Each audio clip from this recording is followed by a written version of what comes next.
جو چیز میں آپ کو بتانا چاہتا ہوں وہ سنتے رہیے نوجوانوں. یہ تقریر میری آج کی اور دوسری جگہوں کی تقریروں سے بالکل الگ ہے، بالکل الگ ہٹ کر ہے.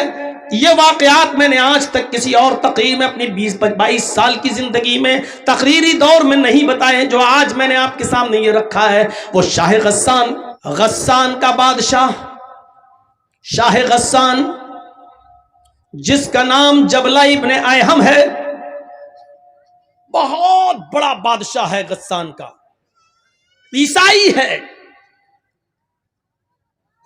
اسلام سے متاثر ہو گیا، اسلام کی تعلیمات سے متاثر ہو گیا، پربھاوت ہو گیا، اور سوچنے لگا کہ اب میں اسلام قبول کر لوں تو بہتر ہے، کیونکہ اسلام دن پہ دن بڑھتا جا رہا ہے، اسلام کے اندر خوبیاں ہی خوبیاں نظر آ رہی ہیں. لیکن وہ سمجھ رہا تھا کہ میں تو عیسائیوں کا بادشاہ ہوں اور کئی مرتبہ عمر سے ٹکر لے چکا ہوں، عمر مجھ سے ناراض ہوں گے، امیر المومنین عمر فاروق مجھ سے غصہ ہوں گے، پتہ نہیں میں اسلام قبول کرنے چاہوں تو وہ میرے اسلام کو مانے بھی یا نہ مانے، کہیں میری گردن نہ اڑا دیں. اس لیے شاہ غسان اپنا ایک قاصد، اپنا ایک دودھ، اپنا ایک ایلچی لیٹر لکھ کر، خط لکھ کر امیر المومنین کے پاس بھیجتا ہے. غسان کا بادشاہ جبلہ ابن ایہم ایک لیٹر لکھتا ہے اور اپنے دودھ کے ذریعے، اپنے قاصد کے ذریعے وہ لیٹر بھجواتا ہے کہ حضرت عمر فاروق سے یہ پوچھو کہ شاہ غسان جبلہ ابن ایہم، غسان کا بادشاہ جو عیسائی ہے، وہ اسلام قبول کرنا چاہتا ہے، کیا میری اسلام میں انٹری ہوگی یا نہیں ہوگی؟ اس نے ایک قاصد کو بھیجا کہ اب پتہ چل جائے گا میرے قاصد کے ساتھ عمر کیا سلوک کرتے ہیں، میرے بھیجے ہوئے دودھ کے ساتھ عمر کیا سلوک کرتے ہیں. اگر اچھا سلوک کیا تو ٹھیک، میں اسلام لے آؤں گا، اور نہیں تو پھر میں عیسائی بنا رہوں گا. جب وہ قاصد وہ دودھ حضرت عمر فاروق کے پاس آیا اور امیر المومنین کو وہ لیٹر دیا، حضرت عمر نے اس لیٹر کو پڑھا اور پڑھنے کے بعد اسی لیٹر پر جواب لکھوا دیا کہ تم فوراً چلے آؤ اور اسلام قبول کر لو. اسلام قبول کرنے کے بعد تمہارے اوپر کوئی نقصان نہیں ہے، تم سے کوئی انتقام نہیں لیا جائے گا، تم سے کوئی بدلہ نہیں لیا جائے گا. شاہ غسان نے جب جبلہ ابن ایہم نے یہ لیٹر پڑھا تو بڑا تعجب کرنے لگا کہ حضرت عمر فاروق رضی اللہ تعالیٰ عنہ نے اتنی آسانی کے ساتھ میرے اسلام قبول کرنے کی بات مان لی اور پرانی دشمنی سب بھول گئے. اس کو حضرت عمر کی یہ سادگی پسند آئی. اس نے اپنے 500 گھڑ سواروں کو لیا، 500 ساتھیوں کو لیا اور اپنے گھوڑوں پر بیٹھ کر وہ مدینے کی طرف سفر کرنے لگا. اپنے ساتھیوں کے ساتھ جیسے ہی مدینے آیا تو حضرت عمر فاروق کا شہر مدینہ آنے سے پہلے اس نے ایک جنگل کے اندر خیمہ ڈالا، ایک جنگل کے اندر پڑاؤ ڈالا، اور یہاں آنے کے بعد رک گیا اور یہیں سے اس نے خبر بھیجی کہ میں آ چکا ہوں، اب میں آپ سے ملنے آؤں یا نہیں آؤں. حضرت عمر فاروق نے اس کو اجازت دے دی کہ جب تم آ ہی چکے ہو تو اب شوق سے تم مدینے کے اندر داخل ہو جاؤ. حضرت عمر نے اپنے صحابہ کو بھی لگا دیا کہ ان مہمانوں کی اچھی طریقے سے مہمان نوازی کرنا. وہ شاہ غسان بہترین مکٹ و تاج پہنے ہوئے، دونوں طرف اس کے ڈائمنڈ ہیرے لگے ہوئے، قیمتی ہیرے لگے ہوئے، کبوتر کے انڈے کے مانند قیمتی ہیرے جڑے ہوئے تاج پہن کر وہ عیسائیوں کا بادشاہ، غسان کا بادشاہ جب مدینے میں اپنے 500 ساتھیوں کے ساتھ داخل ہوتا ہے تو حضرت عمر فاروق نے اس قافلے کا بہت سواگت کیا، بہت اچھی خاطر مدارات کی اور ان کی مہمان نوازی کی، اور کلمہ پڑھا کر اس کو اسلام قبول کروا دیا. وہ مسلمان ہو گیا. شاہ غسان عیسائیوں کا بادشاہ وہ مسلمان ہو جاتا ہے. وہ شاہ غسان جب مدینے میں داخل ہوتا ہے 500 ساتھیوں کے ساتھ اور اسلام لے آتا ہے، حضرت عمر فاروق اس کی عزت و خاطر مدارات کر رہے ہیں. انہی دنوں میں حج کا سیزن شروع ہو جاتا ہے، انہی دنوں میں حج کا سیزن شروع ہو جاتا ہے. مدینے سے لوگ مکے کی طرف حج کرنے جا رہے ہیں. حضرت عمر فاروق نے شاہ غسان سے جبلہ ابن ایہم سے کہا کہ کیوں نہ آپ کو بھی حج کا موقع مل رہا ہے، تم بھی چلو.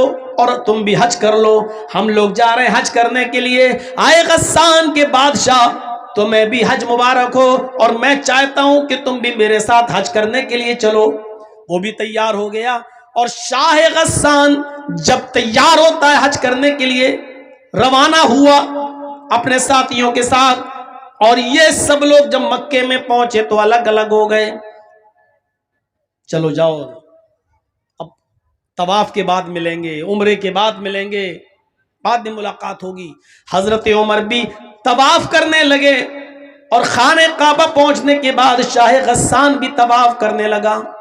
ایک خوبصورت لنگی پہنے ہوئے تھا احرام کی شکل میں، اوپر ایک چادر ڈالے ہوئے تھا، اور بہترین قسم کی ایک لنگی پہنے ہوئے تھا۔ بادشاہ تھا، چونکہ وہ پیسوں کی اس کے پاس کوئی کمی نہیں تھی۔ وہ طواف کرنے لگا۔ دوران طواف ایک نوجوان صحابی سے، جو اعرابی تھا، جو دیہاتی تھا، وہ نوجوان صحابی بھی طواف کر رہا تھا۔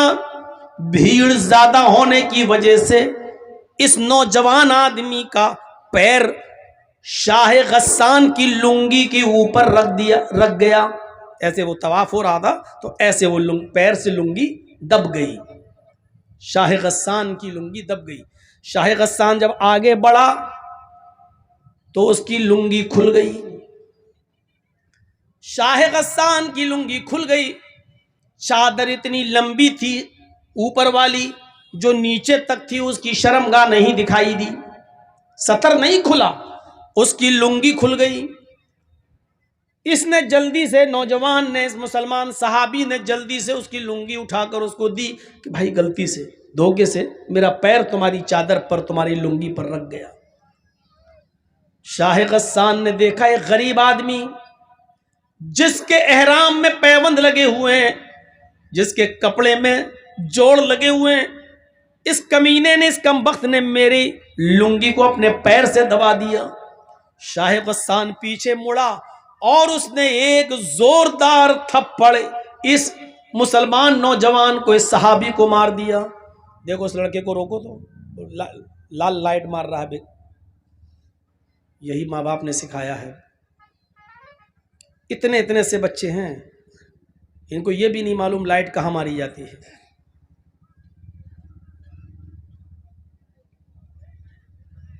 اس نے ایک زوردار تھپڑ اس نوجوان کو، اس دیہاتی مسلمان صحابی کو مارا۔ تھپڑ اتنی زور کا لگا کہ اس نوجوان دیہاتی صحابی کی آنکھ پھوٹ گئی، اس کی ایک آنکھ باہر آ گئی۔ وہ نوجوان اس وقت کچھ نہیں بولا، خاموش رہا، اور اس نے اپنا طواف پورا کیا۔ اس کے بعد پھر وہ اپنے قبیلے میں گیا۔ قبیلے کی لڑائی بہت بری ہوتی ہے۔ جب وہ اپنے قبیلے میں پہنچا تو لوگوں نے پوچھا کہ تمہاری آنکھ کیسے پھوٹی؟ اس نے بتایا کہ ایسا ایسا معاملہ ہو گیا، اور شاہ غسان نے، غسان کے بادشاہ نے ایک تھپڑ مارا، اور تھپڑ اتنی زور سے مارا کہ میری آنکھ پھوٹ گئی۔ پورے قبیلے کے لوگ آگ بگولا ہو گئے۔ ارے نیا نیا اسلام لایا اور اتنی ہیکڑی، ہمارے آدمی کو مارے گا؟ یہ تمام کے تمام لوگ حضرت عمر فاروق کے پاس مکے آ گئے۔ حضرت عمر فاروق کے سامنے مقدمہ دائر کر دیا کہ آپ کے شاہ غسان جو ابھی کچھ دن پہلے مدینے میں اسلام لایا ہے، اس نے دھوکے سے ہمارے نوجوان کا پیر اس کی چادر پہ پڑ گیا اور اس کی لنگی کھل گئی، لیکن اس نے پلٹ کر اتنی زور سے تھپڑ مارا کہ ہمارے ساتھی کی، اس دیہاتی نوجوان کی آنکھ پھوٹ گئی۔ مجھے انتقام چاہیے، بدلہ چاہیے۔ حضرت عمر فاروق نے شاہ غسان کو بلایا۔ غسان کا بادشاہ طلب کیا گیا جو مسلمان ہو چکا ہے، اور پھر یوں دونوں میں گفتگو ہوتی ہے۔ حضرت عمر فاروق نے فرمایا، آئے شاہ غسان، آئے جبلہ ابن ایہم، تمہارے بارے میں یہ شکایت ملی ہے، کیا یہ صحیح ہے؟ کہنے لگا وہ جبلہ امیر المومنین، اس نوجوان دیہاتی آدمی نے میری چادر پر پیر رکھ دیا، میں آگے بڑھا، میری لنگی کھل گئی، میری چادر کھل گئی، میں نے اس کو ایک تھپڑ مار دیا ہے۔ حضرت عمر فاروق نے کہا اے شاہ غسان، اس نوجوان نے یہ بتا دیا ہے کہ ہاں میرا پیر اس کی چادر پر رکھ گیا تھا، لیکن میں نے جان بوجھ کر ایسا نہیں کیا، دھوکے سے ایسا ہو گیا۔ ایک معمولی سی غلطی کی اتنی بڑی سزا تم نے اس کو دے دی کہ اس کی آنکھ کا ڈھیلا باہر آ گیا، اس کی آنکھ پھوٹ گئی۔ شاہ غسان کہنے لگا ایک غریب آدمی کی آپ کو اتنی فکر کیوں ہو رہی ہے؟ حضرت عمر فاروق کہتے ہیں کہ اسلام لانے کے بعد امیری غریبی اسلام میں نہیں چلتی ہے۔ آئے شاہ غسان، اسلام جتنا امیروں کے لیے اتنا ہی غریبوں کے لیے ہے، اور مجھے اس کو انصاف دلانا ہے، اس کو نیائے ملنا چاہیے۔ شاہ غسان نے کہا ٹھیک ہے، تو پھر بتائیے کہ مجھے کیا کرنا ہوگا، بتائیے میں کیا کروں، انصاف کا تقاضا کیا ہے، کیا کروں؟ حضرت عمر فاروق نے کہا شاہ غسان، اس نوجوان سے، اس دیہاتی سے، اس صحابی سے، اس بیچارے غریب آدمی سے معافی مانگ لو۔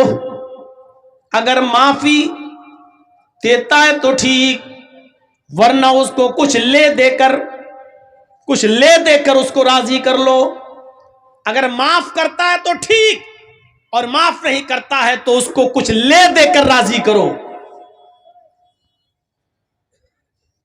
شاہ غسان کہنے لگا ایک معمولی آدمی سے، میں غسان کا بادشاہ ہوں اور میں نے بادشاہت کی ہے، امیر المومنین میں بادشاہ ہوں، میرا باپ بھی بادشاہ رہ چکا ہے، میرا دادا بھی غسان کا بادشاہ رہ چکا ہے، میں خاندانی بادشاہت سے چلا آ رہا ہوں، اور میں بادشاہ ہونے کے بعد ایک معمولی آدمی سے، ایک غریب آدمی سے معافی مانگوں گا؟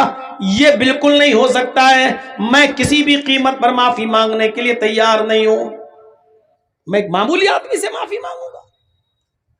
حضرت عمر فاروق نے کہا تو پھر انتقام کے لیے تیار ہو جاؤ۔ اس نے کہا کیسا انتقام؟ کہا آنکھ کے بدلے آنکھ، تمہاری بھی آنکھ پھوڑی جائے گی۔ غور کرو یہ کس سے کہہ رہے ہیں حضرت عمر فاروق، جو ابھی چند دن پہلے اسلام لایا ہے، بادشاہ 500 لوگوں کے ساتھ اسلام لایا ہے، غسان کا بادشاہ ہے۔ کہا میری آنکھ پھوڑی جائے گی؟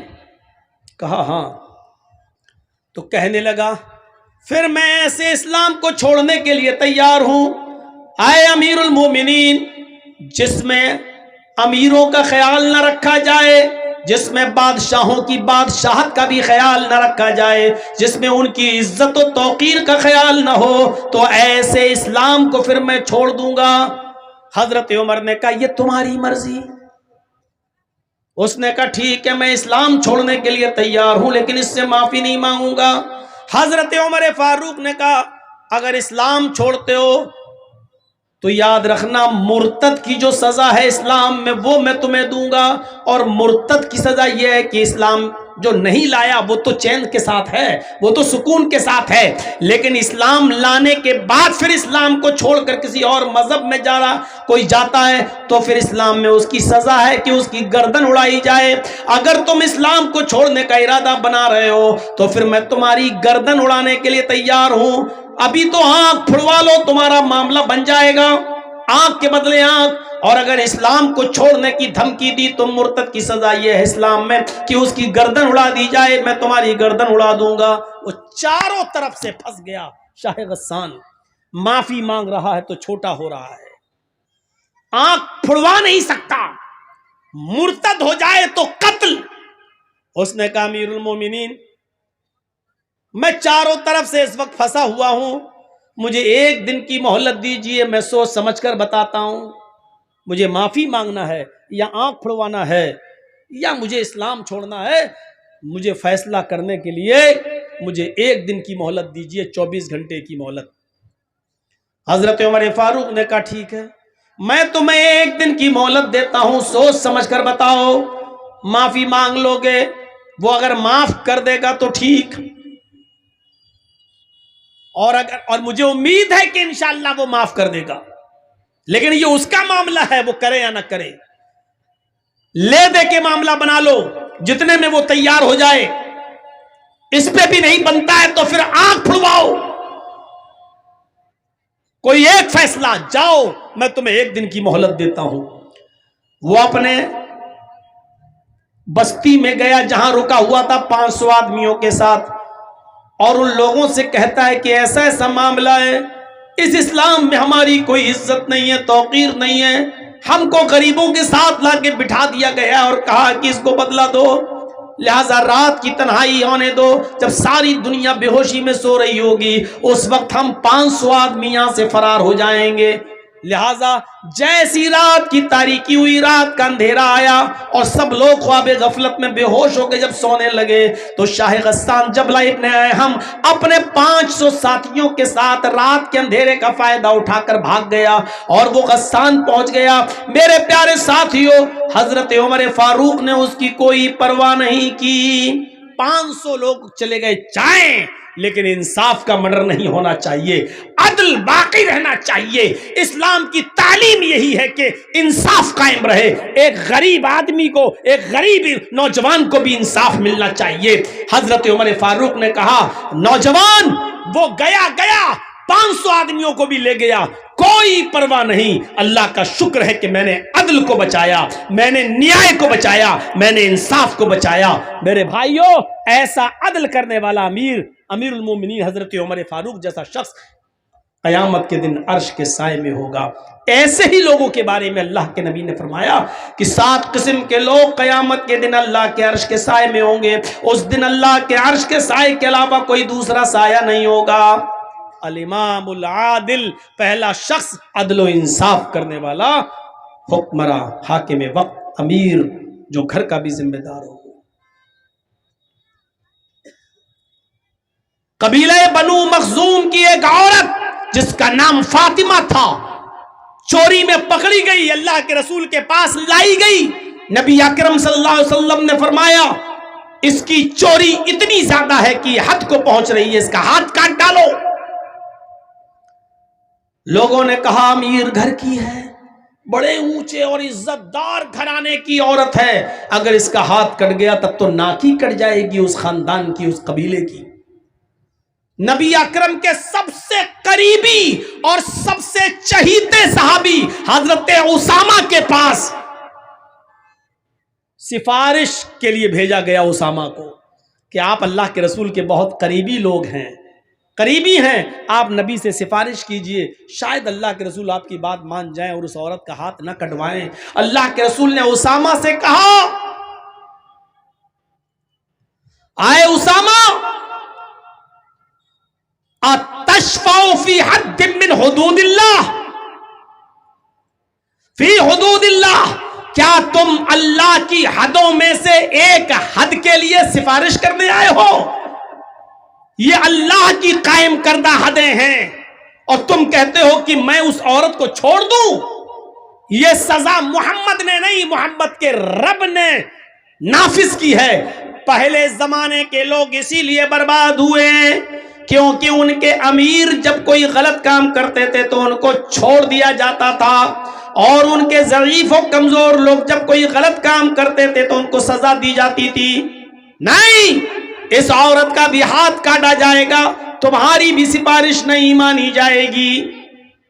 اللہ کے رسول نے سفارش ریجیکٹ کر دی اسامہ کی، اور اس عورت کا، بنو مخزوم کے لڑکی کا، عورت کا ہاتھ کاٹ ڈالا گیا جس کا نام فاطمہ تھا۔ جب اس کا ہاتھ کٹ گیا تو اللہ کے نبی صلی اللہ علیہ وسلم نے فرمایا لو ان فاطمہ بنت محمد سرقت لقطعت یدہا، اگر فاطمہ محمد کی بیٹی نے چوری کی ہوتی اور آج چوری میں وہ بھی پکڑی جاتی تو آج فاطمہ کا ہاتھ بھی کاٹنے سے محمد رسول اللہ کو کوئی نہیں روک پاتا، اس لیے کہ یہ عدل کا تقاضا ہے اور یہ سزا اللہ تبارک و تعالیٰ کی طرف سے نافذ کی گئی ہے، یہ سزا محمد رسول اللہ کی بنائی ہوئی نہیں ہے۔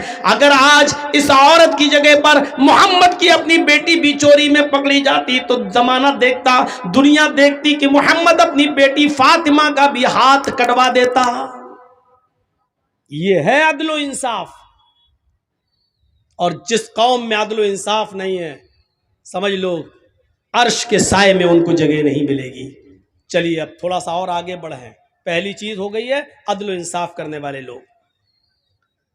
دوسرا کون؟ وَشَابٌ نَشَأَ فِي عِبَادَةِ رَبِّهِ، دوسرا وہ نوجوان جو اپنے رب کی عبادت میں لگا ہوا ہے، اپنے رب کی عبادت میں، اس نے سب کچھ بھلا دیا اپنے رب کی عبادت۔ نوجوان شاب نشأ فی عبادت اللہ، اس کا مطلب کیا ہے؟ اللہ تعالیٰ کو جوانی کی عبادت زیادہ پسند ہے۔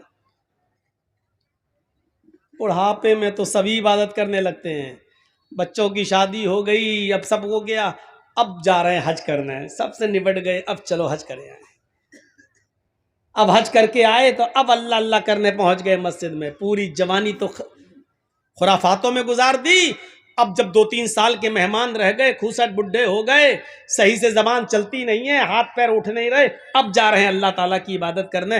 میں یہ نہیں کہہ رہا ہوں کہ یہ عبادت اللہ کو پسند ہے، لیکن نوجوانی کی عبادت زیادہ پسند ہے۔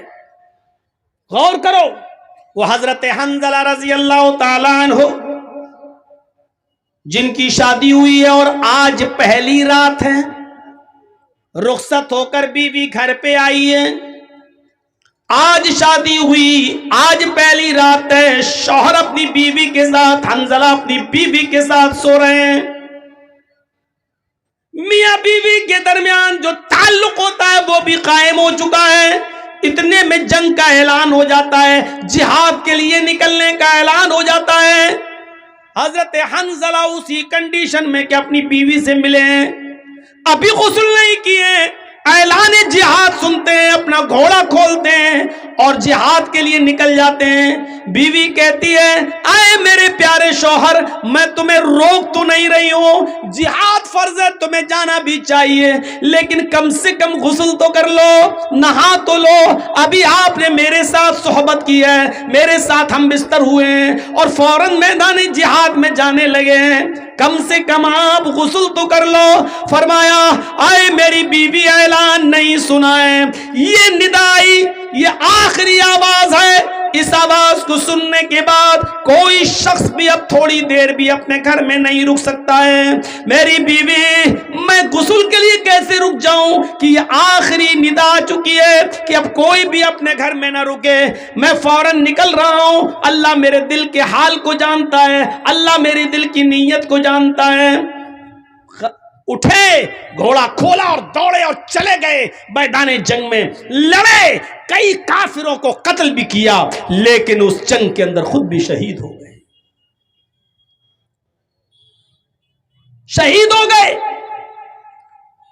اور شہید کا اصول یہ ہے شریعت میں کہ اس کو جن کپڑوں میں شہید ہوتا ہے، کوئی آدمی اللہ کی راہ میں جب مارا جائے تو انہی کپڑوں میں دفن کیا جاتا ہے، شہید کو کوئی نیا کفن نہیں پہنایا جاتا، شہید کو غسل نہیں دیا جاتا، شہید کی جنازے کی نماز نہیں پڑھی جاتی، ایسے ہی اس کو انہی کپڑوں میں دفن کر دیا جاتا ہے۔ جب اس کو دفن کرنے کے لیے لے جایا جا رہا تھا تو حنظلہ کی بیوی کہنے لگی، اے اللہ کے رسول، میرے شوہر کو غسل دے دیجئے۔ اللہ کے نبی فرماتے ہیں، اے حنظلہ کی بیوی، کیا تجھے پتہ نہیں تیرا شوہر شہید ہوا ہے اور شہید کو غسل نہیں دیا جاتا، اس کو انہی کپڑوں میں کفنایا جائے گا، انہی کپڑوں میں دفنایا جائے گا جس میں وہ شہید ہوا ہے، اور قیامت کے دن اسی حال میں اٹھے گا کہ اس کے جسم سے خون گر رہا ہوگا۔ اللہ گرتے ہوئے خون کو دیکھ کر کہے گا، فرشتوں اس کو جنت میں لے جاؤ، یہ تو میرے لیے ساری چیزوں کی قربانی دے کر آیا ہے، اس کا کیا حساب لوں، اس سے کیا سوال کروں، اس سے کیا پوچھ تاچھ کروں، اس سے کیا کوشچن آنسر کروں، اس کو جنت میں داخل کر دیں۔ حنظلہ کی بیوی کہتی ہے، اللہ کے رسول، میں کیسے بتاؤں، ان اللہ لا یستحی من الحق، اللہ تعالی حق بات سے نہیں شرماتا ہے۔ میری شادی ہوئی تھی، حنظلہ نے میرے ساتھ رات گزاری تھی اور میرے ساتھ صحبت کی تھی، اور جب آخری اعلان سنا تو بغیر غسل کے وہ نکل گئے اور جہاد کرنے لگے۔ میں اس غسل کی بات کر رہی ہوں جو غسل بیوی سے ملنے کے بعد کیا جاتا ہے۔ حنظلہ کو وہ غسل دے دیجئے، کیونکہ حنظلہ بغیر غسل کے نکل گئے تھے اور وہ شہید کر دیے گئے۔ تھوڑی دیر توقف کیا، اللہ کے نبی جناب محمد رسول اللہ تھوڑی دیر رکے رہے اور تھوڑی دیر کے بعد فرمایا ساتھیو اس جنازے کو اٹھاؤ اور قبرستان میں لے جا کر ان کو دفن کرو، میں بھی چل رہا ہوں۔ حنظلہ کی بیوی پھر بولی اے اللہ کے نبی اتنی دیر رکنے کے بعد بھی آپ نے غسل نہیں دیا۔ فرمایا اے حنظلہ کی بیوی اپنے گھر جا، تیرے شوہر کو محمد رسول اللہ کے غسل کی ضرورت نہیں ہے۔ آسمان سے 70,000 فرشتے زمین پر اترے اور ان فرشتوں نے تیرے شوہر کو غسل دے دیا۔ تیرا شوہر غسیل الملائکہ ہے، فرشتوں نے تیرے شوہر کو غسل دے دیا ہے۔ تیرے شوہر کو ہمارے غسل کی ضرورت نہیں ہے، تیرا شوہر فرشتوں کے ذریعے غسل دیا ہوا ہے۔ اور پھر حنظلہ کو دفن کر دیا گیا۔ میرے بھائیوں یہ نوجوانی کی عبادت تھی، اپنی پیاری بیوی کو چھوڑ دیا، پہلی شادی، پہلی رات، 24 گھنٹے بھی اپنی بیوی کے ساتھ نہیں رہ پایا اور اعلان سنا نکل گیا، جہاد کیا اور قتل ہو گیا، شہید ہو گیا۔ ایسا نوجوان اللہ کے عرش کے سائے میں ہوگا۔ وَشَابٌ نَشَأَ فِي عِبَادَةِ رَبِّهِ، وہ عقبہ ابن نافع جس نے اسلام کا پرچم لہراتے لہراتے دائیں اسلام بائیں اسلام پیچھے اسلام سامنے سمندر، اللہ میں دائیں دیکھتا ہوں تو تیرے نبی کا جھنڈا لہرا رہا ہے، بائیں جہاں جاتا ہوں تیرے نبی کا پرچم لہرا رہا ہے، پیچھے مڑ کے دیکھتا ہوں اور جہاں جہاں تک میں گیا ہوں تیرے نبی کا جھنڈا لہر چکا ہے، سامنے سمندر ہے، اب میں کیا کروں؟ یعنی اب دنیا میں کوئی چپا باقی نہیں رہا، جہاں تک ہم گئے اسلام ہی اسلام، اب سامنے سمندر ہے۔ اے اللہ یہ ہمارے ساتھ 1500 نوجوان ہیں جو گھوڑے پہ بیٹھے ہوئے ہیں، یہ سب اسلام کا جھنڈا لہرانا چاہتے ہیں۔ میں نے دائیں بائیں اور پیچھے تو اسلام لہرا دیا ہے، تیرے نبی کا جھنڈا پھہرا دیا ہے، لیکن آگے سمندر ہے۔ اے اللہ اب میں کیا کروں؟ اس نے سمندر کے پاس اپنی تلواروں کو گاڑا، سمندر کے پانی سے وضو بنایا اور وہیں پر نماز پڑھی پی۔ نماز ادا کرنے کے بعد کہنے لگا وہ نوجوان عقبہ ابن نافع، اے اللہ اگر میں اس سمندر کے بارے میں جان جاؤں کہ اس سمندر کو پار کرنے کے بعد بھی تیری کوئی مخلوق رہتی ہے، اس سمندر کو کراس کرنے کے بعد کوئی تیری بستی آباد ہے جہاں تیرے بندے رہتے ہیں، تو اے اللہ اگر مجھے اس بات کا علم ہو جائے تو قسم ہے تیرے عزت و جلال کی میں اپنے گھوڑوں کو سمندروں میں ڈال دوں گا اور سمندر سے تیرتے تیرتے اس بستی تک پہنچنے کی کوشش کروں گا، اور اس وقت تک چین کے ساتھ نہیں سوؤں گا جب تک کہ اس بستی میں بھی تیرے نبی جناب محمد رسول اللہ کا پرچم نہ لہرا دوں۔ عقبہ ابن نافع کے اندر یہ کون سا جذبہ تھا؟ عبادت کا جذبہ۔ یہ کون سی عبادت تھی؟ یہ کون سی ریاضت تھی؟ میرے بھائیوں ایسے ہی عبادت کرنے والے اور ہر وقت نماز کی طرف، ہر وقت عبادت کی طرف، اللہ کی عبادت کی طرف جن کا دماغ لگا ہوا ہے اور جو عبادت میں لگے ہوئے ہیں، یہ لوگ اللہ کے عرش کے سائے میں ہوں گے۔ یہ اللہ کے عرش کے سائے میں ہم اور آپ سردیوں کے دنوں میں، دسمبر کی اور جنوری کی سردی میں جو اپنے اوپر سے کمبل نہ ہٹا سکے، جو لحاف کی قربانی نہ دے سکے، جو اپنی نیند کی قربانی نہ دے سکے اور تصور کیا بیٹھا ہوا ہے کہ ہم اللہ کے عرش کے سائے میں ہوں گے، ہمیں جنت ملے گی، میرے بھائیو جنت اتنی سستی اور اتنی آسان بھی نہیں ہے۔ دو چیزیں، عدل و انصاف کرنے والا اور دوسرا وہ نوجوان جو اللہ اپنے رب کی عبادت میں لگا ہوا ہے۔ اب تیسری چیز پہ آئیے، وَرَجُلٌ ذَكَرَ اللَّهَ خَالِيًا فَفَاضَتْ عَيْنَاهُ وَرَجُلٌ قَلْبُهُ مُعَلَّقٌ فِي الْمَسَاجِدِ۔ تیسرا وہ آدمی جس کا دل مسجد کی طرف لگا ہوا ہے، جس کی تشریح میں نے ابھی ہلکی سی کی تھی. ظہر پڑھ کے آیا, گھر پہ کام کر رہا ہے, ابھی ٹائم ہے, ہاں ابھی عصر میں ٹائم ہے, بار بار گھڑی دیکھ رہا ہے, بار بار سورج دیکھ رہا ہے, بار بار آسمان دیکھ رہا ہے, بار بار کان لگا رہا ہے اذان کی آواز تو نہیں آ رہی. اور جیسے ہی عصر کی اذان ہوئی فوراً مسجد میں, عصر پڑھ کے آیا, مغرب کی طرف دماغ لگا ہوا ہے, فوراً مغرب میں, مغرب پڑھ کے آیا, گھر پہ کچھ کھانا وانا کھایا, بار بار اس کا دماغ, اس کا دل مسجد کی طرف لگا ہے, کب عشاء ہو, کب عشاء ہو, کب عشاء ہو. اور جیسے عشاء کا وقت ہوا فوراً مسجد میں, عشاء کے بعد سو رہا ہے گھر میں, بار بار بیچ میں رات میں آنکھ کھلتی ہے, بار بار گھڑی دیکھ رہا ہے, بار بار باہر نکل کے دیکھتا کہیں فجر کا وقت تو نہیں ہو گیا ہے. اور جیسے ہی فجر کی اذان کا وقت ہوا فوراً مسجد میں, قلبہ معلق فی المساجد, جس کا دل لٹکا ہوا ہے مسجد. حضرت مصعب رضی اللہ تعالی عنہ عامر ابن عبداللہ ابن زبیر کا واقعہ نقل کرتے ہیں. حضرت مصعب ابن عمیر حضرت عامر ابن عبداللہ ابن زبیر کا واقعہ نقل کرتے ہوئے کہتے ہیں کہ وہ سخت بیمار, آخری سانسیں لے رہے ہیں, کافی کمزوری اور جسم میں ان کی نقاہت ہے, کمزوری ہے, اور اتنے میں ان کے کانوں میں اذان کی آواز جاتی ہے. اور نوٹ کیجئے گا یہ مغرب کی اذان ہے, مغرب کی اذان کی آواز ان کے کانوں میں جاتی ہے, اللہ اکبر اللہ اکبر. اذان کی آواز سنتے ہی عامر ابن عبداللہ ابن زبیر کہتے ہیں اپنے گھر والوں سے, مجھے اٹھاؤ اور مسجد کی طرف لے کر چلو. بچوں نے کہا, رے آپ کی حالت دیکھیے کیا ہے, آپ نہیں جا سکتے, آپ لیٹے رہیے, ایسے ہی لیٹ کے نماز پڑھ لیجئے. عامر ابن عبداللہ ابن زبیر کا جو جواب تھا وہ سنیے. کہتے ہیں کہ میرے بچوں, میں اللہ کے داعی کی آواز پر لبیک کیوں نہ کہوں, اللہ کی طرف بلانے والا داعی دعوت دے رہا ہے نماز کی, میں اس کی دعوت پر لبیک کیسے نہ کہوں. مجھے تھوڑا سا سہارا دے دو, مجھے اٹھا دو اور مجھے مسجد تک پہنچا دو. بیمار ہیں, آخری وقت ہے, ابھی آپ کو پتا چل جائے گا ان کا آخری وقت بھی ہے, کس کنڈیشن میں ہیں وہ. جب انہوں نے ضد کی کہ میرے بچوں دیکھو, قیامت کے دن میں تم سب کا گریبان پکڑوں گا اگر تم نے مجھے مسجد میں نہیں پہنچایا. یہ آواز کی اذان کی آواز میرے کانوں میں پڑ گئی, اب اللہ کے داعی کی آواز پر لبیک کہنا ضروری ہے, مجھے مسجد میں جانا ہے. اب ان کی ضد کے آگے ان کے بچوں نے ان کو اٹھایا, محلے کے 2-4 لوگ اور آ گئے, انہوں نے بھی سہارا دیا اور گھر میں کسی طریقے سے ان کو وضو کروانے کے بعد مسجد میں داخل کر دیا.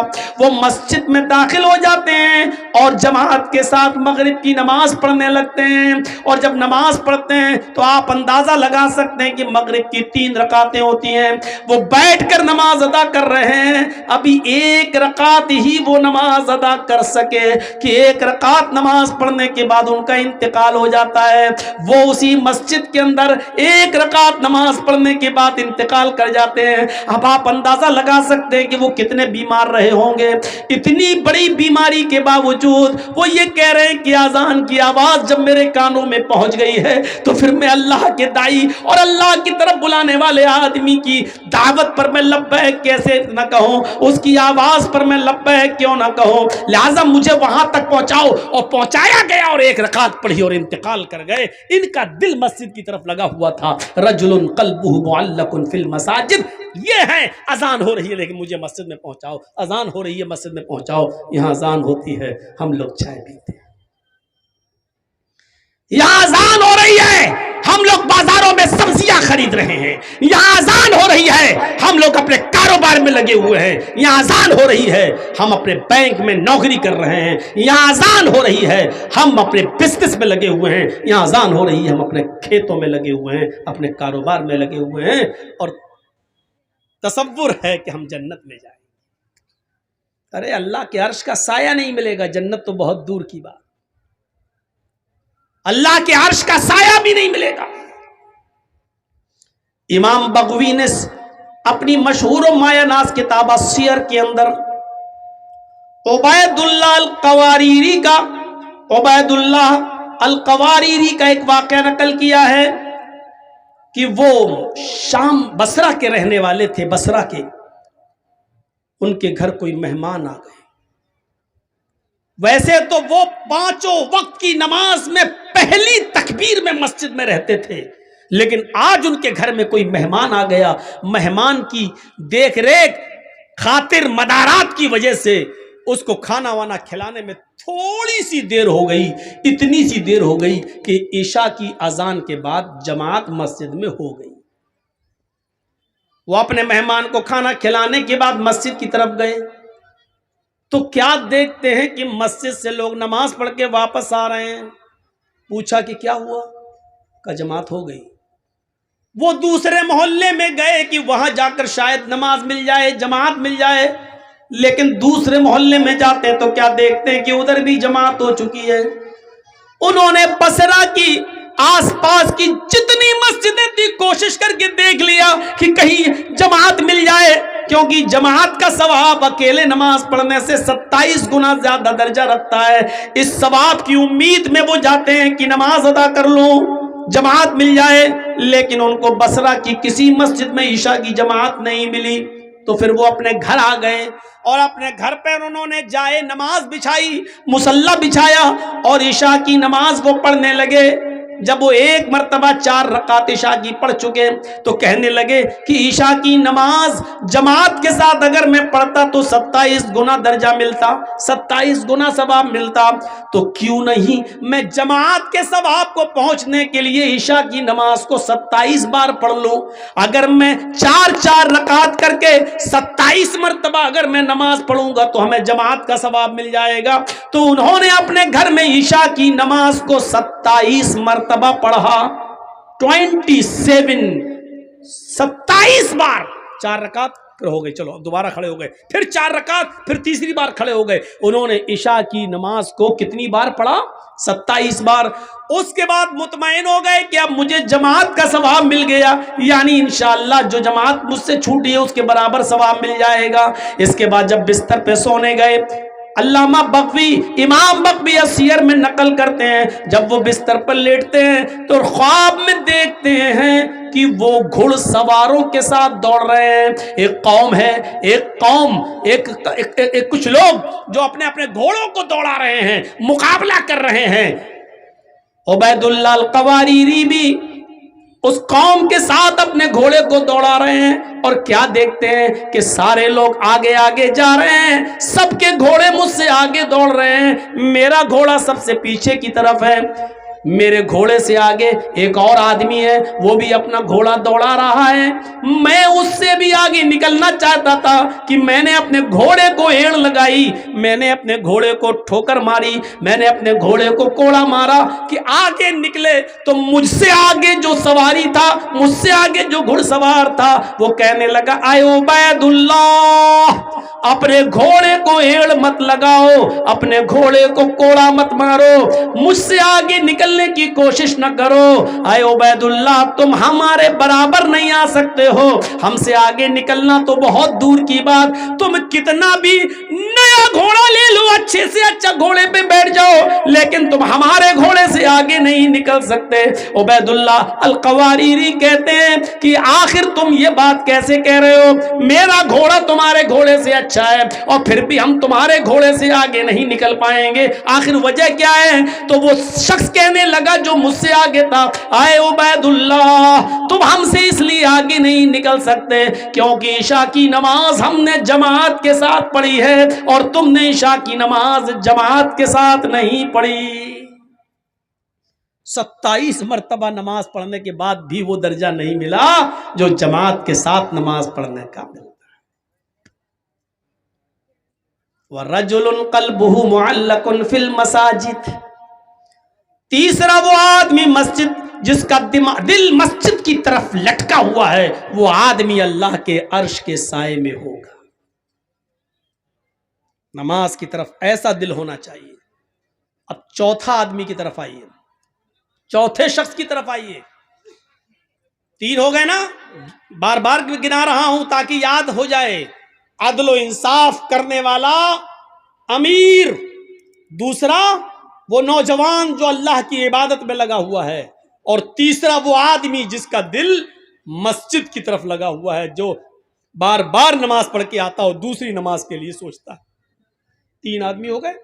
چوتھا وَرَجُلَانِ تَحَابَّا فِي اللَّهِ اجْتَمَعَا عَلَيْهِ وَتَفَرَّقَا عَلَيْهِ۔ کتنے لوگ ہیں جو آپس میں ایک دوسرے سے نہیں بولتے لیکن ذاتی دشمنی میں؟ لیکن چوتھا آدمی عرش کے سائے میں کون ہوگا؟ وہ آدمی جو کسی کا دوست ہوگا تو اللہ کے لیے، اور کسی سے دشمنی کی ہوگی تو اللہ کے لیے۔ آپ سے ہم نے دعوت و تبلیغ کا کام کیا، آپ کو ہماری بات پسند آئی، آپ ہمارے مرید بن گئے، آپ ہماری دوستی ہو گئی، آپ ہماری باتیں سن رہے ہیں، اس لیے آپ جرجی صاحب آئیے چائے پلا، کیوں؟ اس لیے کہ ہم قرآن و حدیث آپ کو سناتے ہیں، آپ اس لیے ہماری عزت کرتے ہیں، یہ اللہ کے لیے ہے۔ ہمارا آپ کا کیا رشتہ ہے؟ ہمارا آپ کا کیا رشتہ ہے؟ لیکن یہ محبت اللہ کے لیے۔ اور اگر ہم نے کوئی بات بتائی اور آپ کو برا لگا اور آپ کھڑے ہو کر کہنے لگے ہٹو، تم جیسے 50 مولوی آتے ہیں، میں نے بھی تم سے بولنا چھوڑ دیا، تو یہ بھی اللہ کے لیے۔ کیوں؟ کیونکہ میں نے قرآن سنایا، تجھے برا لگ گیا ہے اور تجھے اچھا نہیں لگتا ہے، نہیں بتاؤں گا آج کے بعد تجھے بات، تجھے اگر تکلیف ہو رہی ہے میری بات سے تو نہیں جاؤں گا تیرے پاس، تو اب ہم نے تجھے جو چھوڑا ہے وہ بھی اللہ کے لیے، کیونکہ اور کوئی وجہ نہیں۔ اگر یہ چیز ہے ہمارے اور آپ کے اندر، کسی سے دوستی ہے تو اللہ کے لیے، اور کسی سے دشمنی ہے تو وہ بھی اللہ کے لیے، تو ایسا شخص بھی اللہ کے عرش کے سائے میں ہوگا۔ اگر ہم آپ کو چھوڑ رہے ہیں تو اللہ کے لیے ہے، تب تو ٹھیک ہے، لیکن آپ کو ہم اس لیے چھوڑ رہے ہیں کیونکہ آپ نے میرا پیسہ مار لیا، آپ نے میرا حق مار لیا، آپ نے میری زمین و جائیداد پہ قبضہ کر لیا، آپ نے ہمیں گالی دی، اس لیے ہم آپ کو چھوڑ رہے ہیں، تو یہ لڑائی نہیں ہے۔ محلے والوں کو، گاؤں والوں کو چاہیے کہ صلح کرا دیں، ملوا دیں، کیونکہ کوئی مسلمان کسی مسلمان سے اگر 3 دن سے زیادہ بات نہیں کرتا تو اس کی نماز، اس کی روزہ، اس کی کوئی فرض اور کوئی نفل عبادت اللہ کے ہاں قبول نہیں ہوتی ہے۔ دوستی کرو تو اللہ کے لیے اور دشمنی کرو تو اللہ کے لیے، کسی سے دوستی ہو تو اللہ کے لیے اور دشمنی ہو تو اللہ کے لیے۔ حضرت علی رضی اللہ تعالیٰ عنہ ایک یہودی سے لڑ رہے تھے، تو مجھے مار دے یا میں تجھے مار دوں، چل، دونوں میں لڑائی ہو رہی، دونوں چل، تو تلواریں دونوں نہیں، ہاتھ سے کشتی ہو رہی ہے، لڑتے لڑتے لڑتے لڑتے، کبھی علی اوپر کبھی علی نیچے، کبھی یہودی اوپر کبھی علی نیچے، کبھی علی اوپر یہودی نیچے۔ میرے بھائیوں، اس طریقے سے لڑائی ہوتے ہوتے ایک موقع آیا کہ حضرت علی نے یہودی کے سینے پر چڑھ کر اس کا گلا دبا دیا، اور پکڑ کے کس کے اور زور سے اس کا گلا دبانے لگے۔ یہودی نے اپنے منہ میں تھوک جمع کیا، ایسے کر کے، اور تھوک دیا حضرت علی کے منہ پر۔ حضرت علی نے ایسے تھوک کو صاف کیا اور غصہ آیا حضرت علی کو اور زیادہ، کمینہ تھوک رہا، اور کس کے اس کو دبانا چاہا۔ ابھی تو جب دبا رہے تھے، لیکن جب اس نے تھوکا تو اور غصہ آ گیا، لیکن جب اور غصہ آیا تو اس کو چھوڑ دیا، کہ چل بھاگ جا، میں نے تجھے چھوڑ دیا۔ وہ پیروں پہ گر گیا، کہنے لگا امیر اے علی، میری سمجھ میں نہیں آ رہا ہے، میں نے جب تھوکا تو دیکھا آپ کے چہرے پر کہ آپ کو اور غصہ آیا، اب میں نے بھی سمجھ لیا اس غصے میں تو آپ نہیں بچیں گے، لیکن جب آپ کو زیادہ غصہ آیا تو آپ نے مجھے چھوڑ دیا، یہ کیا بات ہے؟ حضرت علی نے کہا جب میں تجھ سے لڑ رہا تھا تو اللہ کے لیے لڑ رہا تھا، میں تجھے مارنا چاہتا تھا اللہ کو خوش کرنے کے لیے، لیکن جب تو نے میرے چہرے پر تھوکا اور میرے چہرے پر تھوک پڑا تو مجھے اور غصہ آیا، تو یہ غصہ اللہ کے لیے نہیں تھا، یہ میرا ذاتی غصہ تھا، تو میرے اوپر تھوکا، تھوک رہا، تو یہ میرا ذاتی غصہ تھا۔ اگر اس غصے میں تو مارا جاتا تو وہ اللہ کے لیے لڑائی نہیں ہوتی، وہ میرا ذاتی انتقام ہوتا، وہ میرا ذاتی بدلہ ہوتا، اور میں ذاتی بدلہ نہیں لیتا، جا میں نے چھوڑ دیا۔ اللہ کے لیے لڑ رہا تھا تب تک ٹھیک تھا، اللہ کے لیے لڑائی لڑ رہے تھے، جب اس میں ذاتی غصہ شامل ہوا تو چھوڑ دیا۔ تو ذاتی دشمنی نہیں ہونی چاہیے۔ ان 4 چیزوں کو نوٹ کریے، کیونکہ 5ویں چیز جو ہم بتانے جا رہے ہیں وہ آج ہمارے معاشرے اور سماج کا سب سے بڑا المیہ بنا ہوا ہے۔ پہلا شخص عدل و انصاف کرنے والا انسان، دوسرا وہ نوجوان جو اللہ کی عبادت میں لگا ہوا ہے، تیسرا وہ آدمی جو جس کا دل مسجد کی طرف لٹکا ہوا ہے، اور چوتھا وہ شخص جو محبت کرتا ہے کسی سے تو اللہ کے لیے اور دشمنی کرتا ہے کسی سے تو اللہ کے لیے، اور 5واں